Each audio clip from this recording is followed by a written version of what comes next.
Joining us now is one of the lawmakers who's in that meeting, Arizona Congresswoman Debbie Lesko. Congresswoman, thank you very much for joining us today. So we know you've had a busy week, if not this past couple 24 hours especially. We know that you were just in the hearing with FBI Director Wray. Are you pleased with what he said regarding the FISA abuses?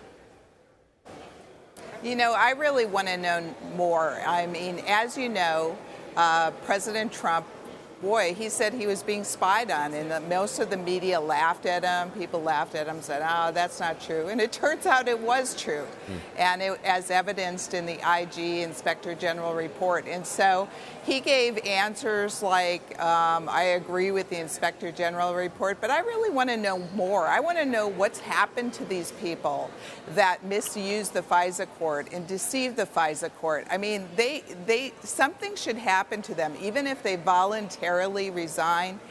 There needs to be consequences, especially for that one person that altered information that went to the FISA court. It's wrong, and we need to do something about it. And, we've actually heard from a lot of conservatives, too, that they're not necessarily confident in the individual who's been tasked with making the reforms at the FBI. They say that individual was kind of skeptical about any of the misconduct to begin with. So it's going to be kind of interesting to see the steps that they do take moving forward in order to kind of solve that issue that you're voicing concerns about right now. But I also want to get your take on the State of the Union address last night, too. The president kind of laying out his accomplishments over the past year, but also his vision moving forward into November of 2020. What was your response to the State of the Union address?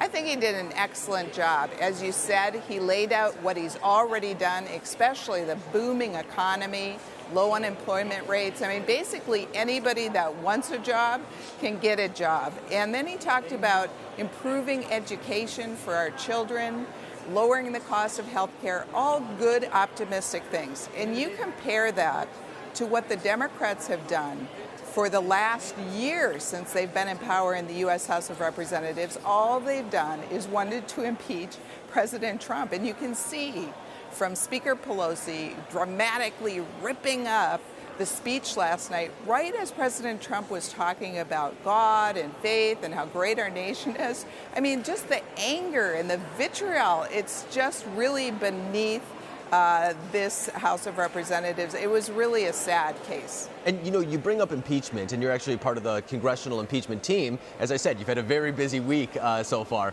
So we see now that it's looking like it's going to be an acquittal for President Trump. In fact, we know it's going to be an acquittal for President Trump. Mitt Romney, he seemed to be the only individual who kind of broke along party lines. That might have been the only surprise in this. What's been your response since the last time we talked to you regarding the way that this impeachment saga has played out, especially now that we kind of know the results?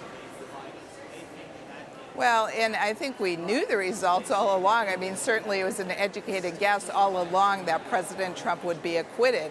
And so what the Democrats have chosen to do is put the country through this impeachment costing multi-million dollars for a year. I mean, this started really in January of 2019 when the Democrats took power over in the U.S. House of Representatives, and it's been relentless over and over again. They try to catch him on first colluding with Russia, and then when that doesn't work, obstruction of justice, then they threw up bribery, treason, all kinds of stuff, and then they latched onto this Ukrainian call. And so I'm glad that today President Trump is going to be acquitted, because this has been a witch hunt. It has been totally unfair to him. All it is a political power grab. I'm glad it's going to be done. Unfortunately, Chairman Nadler and Speaker Pelosi are not over. Right. They're going to continue this witch hunt all the way up to the election, and I'll be fighting for the president each and every day. Yeah, and Representative Lesko, before I let you go too, you always talk about some of the legislative things that you'd like getting done. Last time we talked to you, you brought up that the fentanyl classification expires this week. What else would you like to see get done on a legislative front now that we are moving past impeachment? Well, I have 6 bills that I have introduced to help solve the illegal immigration crisis. And I spoke with Department of Homeland Security and Custom and Border Protection officials, and they all agree this is what needs to be done. Now, they've been assigned to Judiciary Committee, and I'm going to hold my breath that Chairman Nadler is probably not going to hear them.